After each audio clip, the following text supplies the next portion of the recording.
Voilà Gilles, conseiller scientifique, qu'on voit dans le film.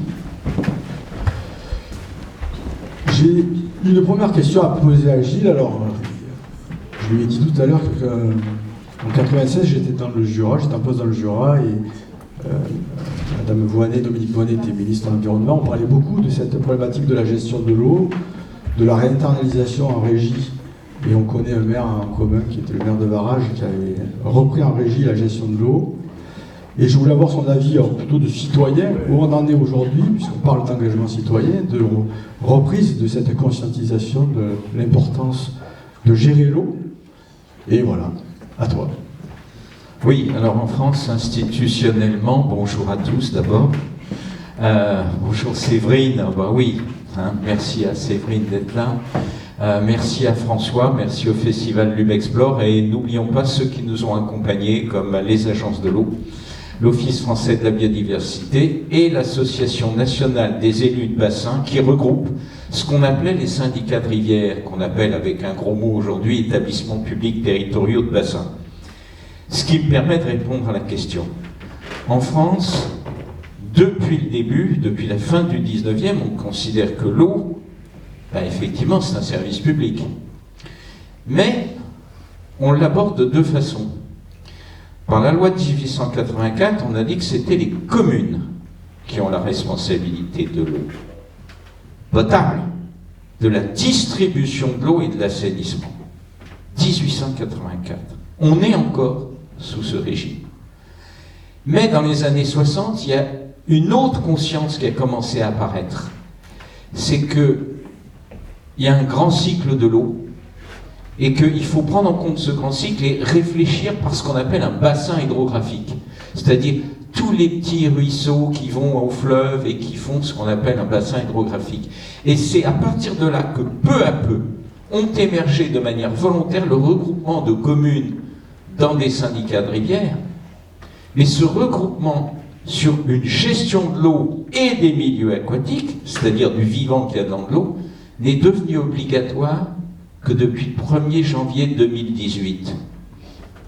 Et ce n'est que depuis le 1er janvier 2018 que les intercommunalités, les communautés de communes, les communautés d'agglomération, les métropoles ont en charge la gestion de l'eau et des milieux aquatiques, mais on n'a toujours pas fait le lien avec l'eau potable qui relève des communes, sauf en théorie, à partir du 1er janvier 2026, où enfin,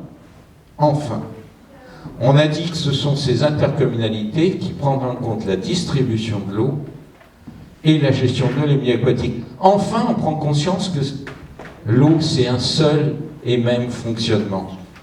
Combien il y a de gens qui disent « Non, je veux garder mon eau dans ma commune ». Oui, mais... Et le secteur privé, comment ça se fait qu'on connaisse Veolia, Suez, Lassor? Parce que depuis 1884, certes, on a donné la compétence aux communes, mais on leur a dit, si vous ne savez pas faire, vous pouvez déléguer le service public sans aucune modalité précise. À la différence des marchés publics, quand vous voulez faire les travaux de construction d'une école, il y a un code des marchés, vous faites un appel d'offres, il y a une commission, on regarde avec des critères qu'on a mis là. C'est pas du tout le cas pour les délégations de service public. Est-ce que c'est bien ou moins bien que ce soit le secteur privé ou la commune? J'ai envie de dire, les deux ont un avantage.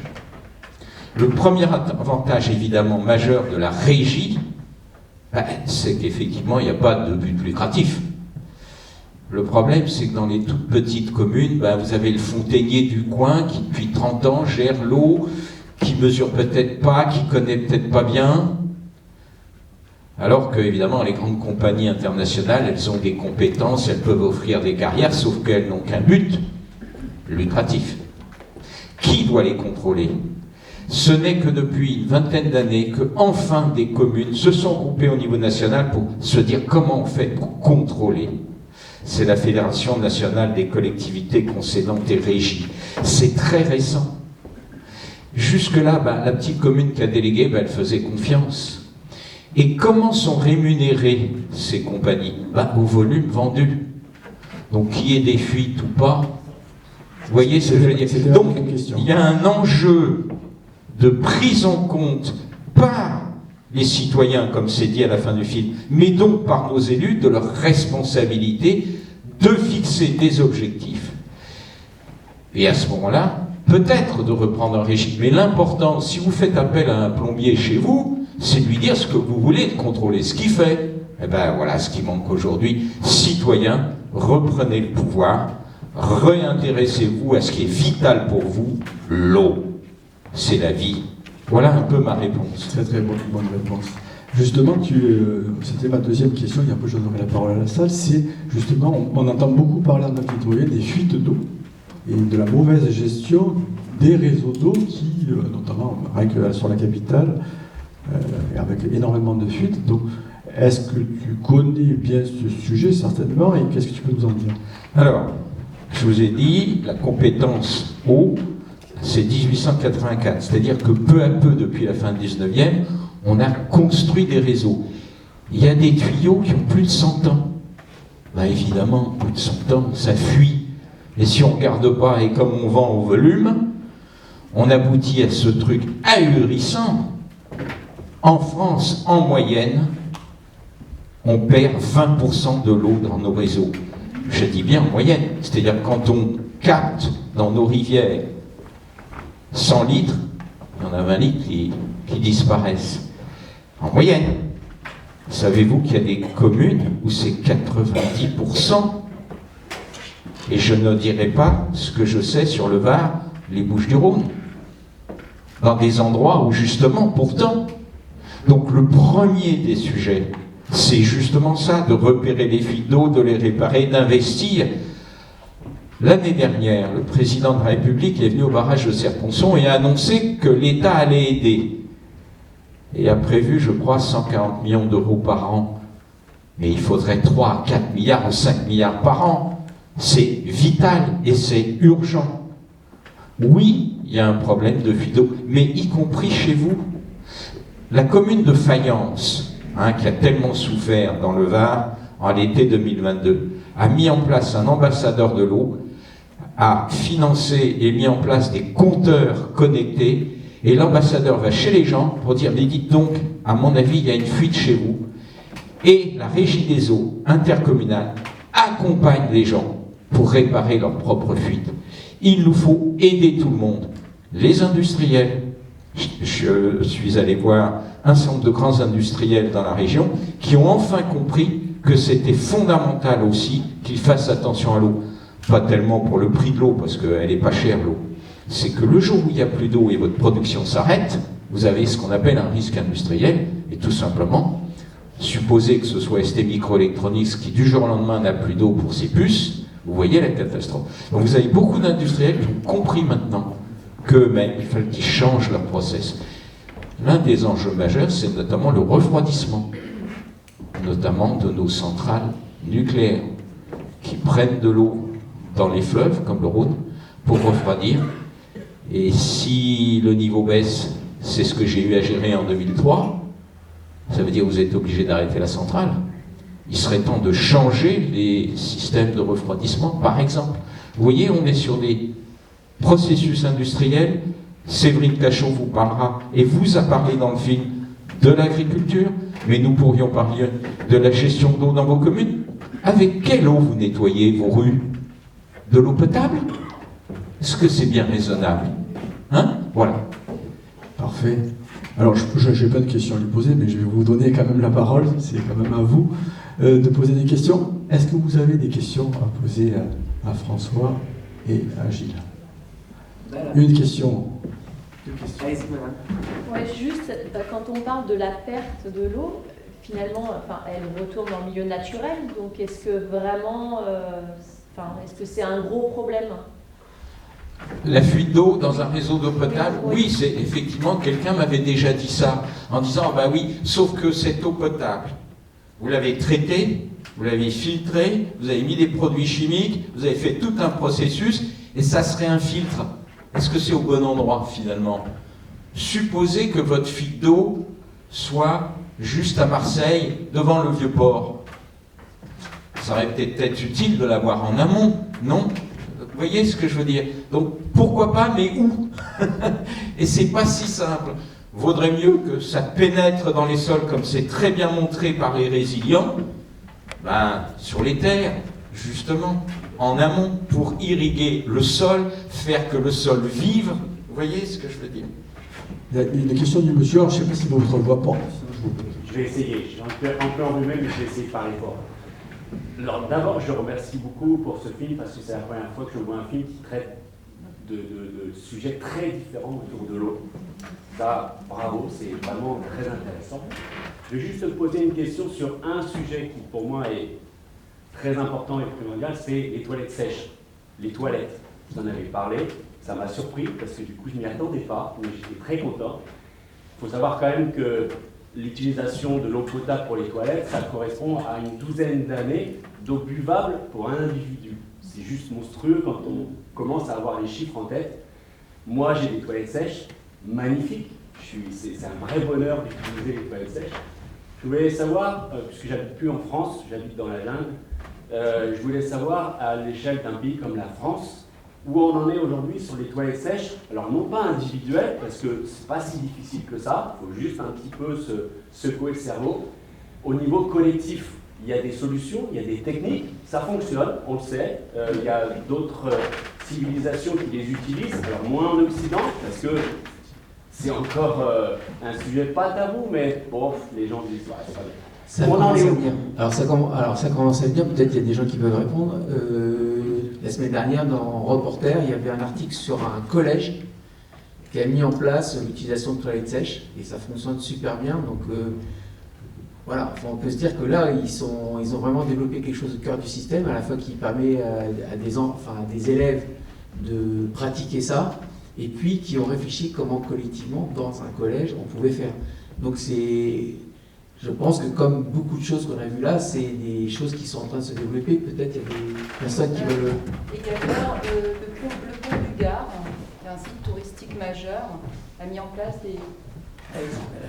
le pont du Gard, donc le site touristique majeur. Donc les toilettes sèches ont été mises en place récemment pour les touristes, en fait, pour récupérer, et donc ensuite pour la culture environnante.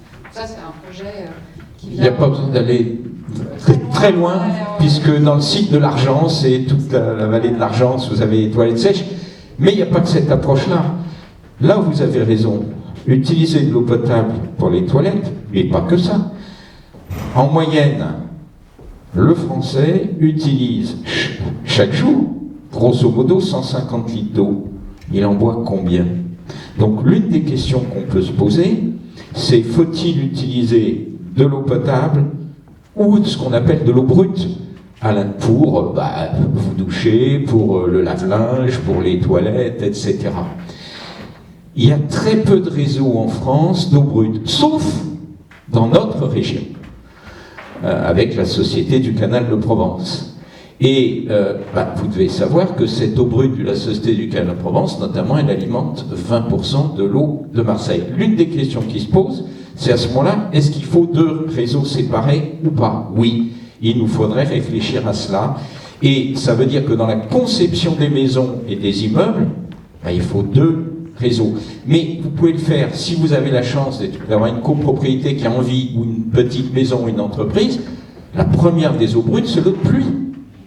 C'est de récupérer, donc ça suppose en hauteur, l'eau de pluie, et d'avoir un réseau de circulation à l'intérieur. Donc on a une réflexion complète avec les écoles d'architecture, je travaille avec celle de Lumini, avec effectivement les entreprises, il y a tout un travail. Donc vous avez raison de poser la question, c'est fondamental. Est-ce que tirer la chasse d'eau avec de l'eau potable, c'est pertinent? Monsieur.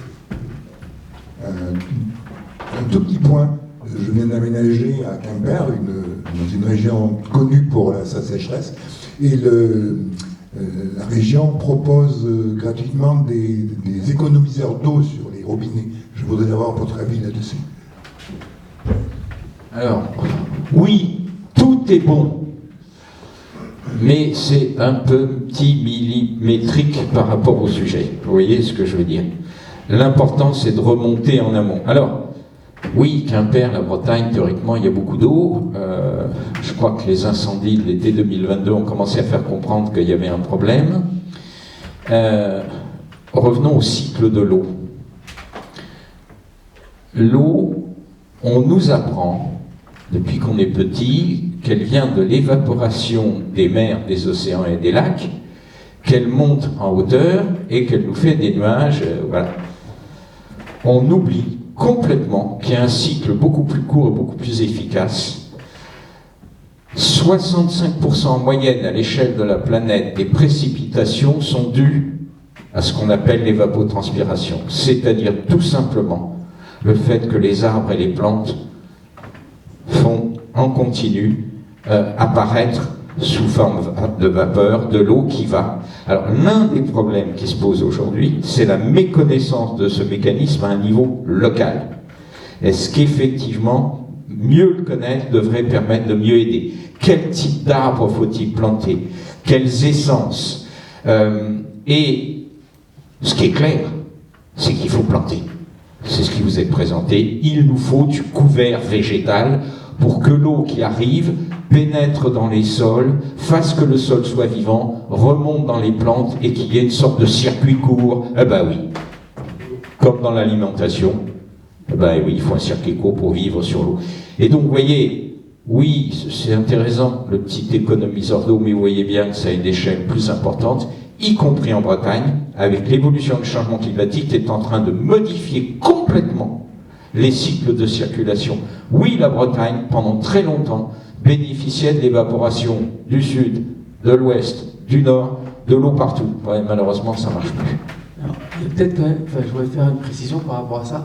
Ce qui est important, le petit geste, c'est le petit geste au quotidien qu'on fait tous et qui finalement nous permet d'investir le sujet. Et ça, c'est vraiment très important. Ceci dit, si on se dit que chaque personne par jour économise 1 litre d'eau, multiplié par 70 millions de personnes, ça commence à faire un paquet. Et donc, il y a aussi pour moi, la prise de conscience, ce que disait Béris, pour se laver les dents, arrêter de faire couler l'eau, c'est évidemment pas forcément l'économie d'échelle, mais la prise de conscience et dans son quotidien qu'on peut faire quelque chose, et finalement une légitimité aussi à dire il faut y aller aux autres. Ça fait penser ces petites choses du quotidien. François, je me permets justement de réagir sur ce que dit François. On est dans un festival d'exploration avec la Société des exportateurs français. Je vais vous dire comment j'ai conscientisé vraiment la question de la gestion de l'eau. Il y a 2 ans, j'étais en Mongolie avec des Kazakhs vers Olgi, et on est reçu par les Kazakhs dans une petite cabane, et ils n'ont que des toilettes sèches, ils n'ont pas de gestion de l'eau. Des eaux usées en fait. Déjà, chaque fois que je pars dans un pays très très loin, je vois que la problématique de l'eau est centrale. Trouver de l'eau et la gérer, ils n'ont pas. Et on arrive, des choses, c'était des musulmans, et le père de famille nous invite à nous laver les mains. Mon collègue Johan rentre, il tourne le robinet, il se savonne, et le Kazakh il ferme le robinet. Parce que nous on fait couler l'eau. Et il nous regarde, c'était un colonel de l'armée mongole, avec des yeux bleus. Et il nous dit, dans sa tête, on a dit, mais qu'est-ce qu'ils font les deux là? Voilà. À partir de ce jour-là, je ferme toujours le robinet d'eau. Parce qu'on n'est pas du tout en phase par rapport à ce que vivent les autres hommes sur la planète. Oui, mais une fois que vous avez pris conscience, grâce aux mitigeurs que la région vous a donnés, reposez-vous la question. Donc, globalement, comment je gère l'eau dans ma maison? Comment je la gère dans ma copropriété? Comment je la gère dans mon entreprise? Comment est-elle gérée par ma commune? Vous voyez ce que je veux dire? Il faut aller au-delà de simplement j'ai réduit ma consommation personnelle. Donc c'est bien le mitigeur. Il a raison. Commençons par là. Est-ce qu'il y a d'autres... Je vous apporte le micro. Madame, vous passerez une promotion après? Oui, bonjour et merci pour ce film formidable. Je pense qu'on devrait pouvoir le faire circuler dans les communes. Franchement, c'est un panorama extraordinaire de toutes les problématiques et ça donne envie en plus parce qu'il y a des solutions, vous l'avez dit, on les connaît depuis fort longtemps. Il faut juste que l'eau redevienne visible, elle est très invisibilisée. L'année dernière, nous avons monté une expédition qui s'appelait Europe à la rame. C'était un rameur qui est parti de la Pologne et qui est arrivé à Paris. c'était pas Moscou. Au départ, on devait partir de Moscou, mais on n'est pas parti de Moscou, on est parti de Pologne. Et l'observation, une des observations qui a été faite, c'est qu'il y avait en Pologne, Allemagne, Hollande, des déchets, des macro-déchets relativement restreints. Et puis en arrivant en Belgique et en France, les macro-déchets, plastiques, mais pas que, devenaient extrêmement visibles. Ça n'a pas empêché les scientifiques de faire des observations sur les pollutions invisibles, même dans les pays du Nord. Mais en Belgique et en France, on avait des pollutions visibles extrêmement importantes, et du coup, on s'est posé la question d'où ça venait. Et une des hypothèses, qui n'est qu'à l'état d'hypothèse aujourd'hui, c'est est-ce que nos réseaux, alors c'est pas d'adduction d'eau, mais d'effluents, en fait, les eaux pluviales embarquent tout de suite, directement à la baille, directement dans les rivières. Et qu'est-ce qui fait que c'est différent avec les pays du Nord ? Alors, ces déchets, s'ils sont sur la route, sur la chaussée, ils sont envoyés dans les avaloirs, ils sont envoyés dans les réseaux d'assainissement. Et moi, au départ, je pensais que ça allait directement, effectivement, dans une station d'épuration. C'est pas le cas, ça va directement dans la rivière. Voilà, qu'est-ce qu'on peut faire pour ça ? Puisqu'en fait, il faudrait 2 réseaux, c'est ce qu'il y a, mais les réseaux pluviaux, d'eau pluviale, ne sont pas traités du tout. Donc, effectivement, bonne remarque. C'est dit dans le film, hein, vous avez Laurent Roy qui évoque cette question du pluvial et du fait que on balance tout, etc. Oui, il faut justement avoir une approche en amont, ne serait-ce que pour infiltrer l'eau localement, etc. Et vous avez parfaitement raison. Nos pluviaux, ils ne sont pas filtrés, soyons clairs.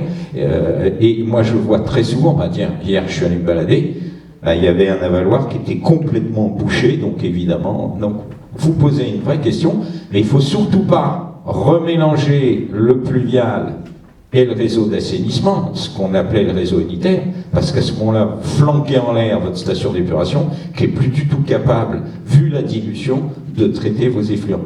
Donc il faut avoir une réflexion spécifique. Premièrement, éviter qu'il y ait des écoulements et des ruissellements le plus important, faisons de l'infiltration à la parcelle. Et là aussi, on découvre la Lune. Il y a une trentaine d'années,